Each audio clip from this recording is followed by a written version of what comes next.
তার ভয়ও আমাদের মধ্যে থাকতে হবে।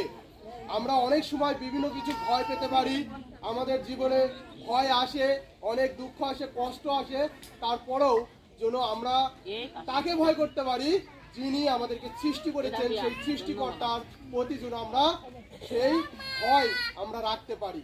অনেক সময় আমরা কি করি, সেই সৃষ্টিকর্তাকেও আমরা ভয় করি না।